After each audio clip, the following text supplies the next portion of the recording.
Hello बच्चों, तो यहाँ पे क्वेश्चन दे रखा है। इसमें बोल रखा है कि a nucleus is represented by the symbol. ठीक है, एक न्यूक्लियस को जो रिप्रेजेंट किया जा रहा है इस सिंबल से। ठीक है, तो आपसे बोल रखा है बताओ इसमें प्रोटॉन न्यूट्रॉन का जो संख्या होगा वो कैसे अपन रिप्रेजेंट कर रहे होंगे।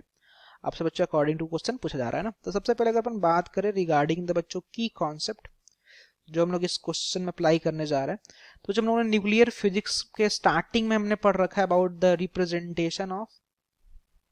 Representation of nucleus. ठीक है, कैसे अपन न्यूक्लियस को रिप्रेजेंट कर रहे होते हैं, हमने स्टार्टिंग ऑफ फिजिक्स में पढ़ रखा है, स्टार्टिंग ऑफ न्यूक्लियर फिजिक्स में पढ़ रखा है। थोड़ा सा और अगर अपन डिटेल में बात करेंगे तो बच्चों हम लोगों ने ये पढ़ रखा है कि how to calculate number of proton neutron. ठीक है, and mass number atomic number कैसे अपन फाइंड आउट करते हैं ये भी हमने पढ़ रखा है ना। तो और अगर अपन थोड़ा डिटेल में जाए तो अपन किसके बारे में बात करेंगे कि calculation of what, the calculation of number of neutron, calculation of number of neutron, proton, mass number and atomic number। Got it बच्चों। सबसे पहले अगर मैं आपको बात करूं अबाउट द रिप्रेजेंटेशन ना, कि कैसे अपन रिप्रेजेंट कर रहे होते हैं। ठीक है, एक न्यूक्लियस को जैसे सपोज करो कि हमारा दे रखा है न्यूक्लियस एक्स, ये है ए और ये है जेड। ओके, तो जो यहाँ पे जो ए होता है, ए किसको रिप्रेजेंट कर रहा था बच्चों, तो ए आपका रिप्रेजेंट कर रहा था आपका मास नंबर को।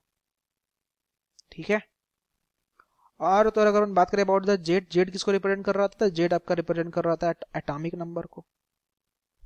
ठीक है, जेड आपका रिप्रेजेंट कर रहा था एटॉमिक नंबर को। ठीक है, और अगर अपन बात करें, अगर आपसे कोई बोल दे बताओ कि इसमें नंबर ऑफ इसको कंप्लीट लिखते हैं, तो इसको अगर बोले अपन कि नंबर ऑफ प्रोटॉन किसके बराबर होता है, तो हम लोगों ने पढ़ रखा है जो नंबर ऑफ प्रोटॉन होता है this is actually equal to Z, ये जेड के बराबर होता है। और अगर मैं बात करूं अबाउट नंबर ऑफ न्यूट्रॉन कैसे निकालते हैं, तो बच्चों जो नंबर ऑफ न्यूट्रॉन जो होता है इसके लिए अपन क्या करते हैं कि मास नंबर में से एटॉमिक नंबर को सब्ट्रैक्ट करते हैं, मतलब कि ए माइनस का जेड कर रहे होते हैं। ठीक है, तो ये हमारा आ जाता है नंबर ऑफ प्रोटॉन और ये हमारा बच्चों number of neutron. Got it. तो हमसे बोल रखा कि बताओ प्रोटॉन कितने होंगे, तो हमने देखा ना यहाँ पे कि प्रोटॉन जेड है और न्यूट्रॉन ए माइनस जेड है। तो प्रोटॉन जेड और न्यूट्रॉन ए माइनस जेड, जो कि फर्स्ट नंबर का ऑप्शन में दे रखा है।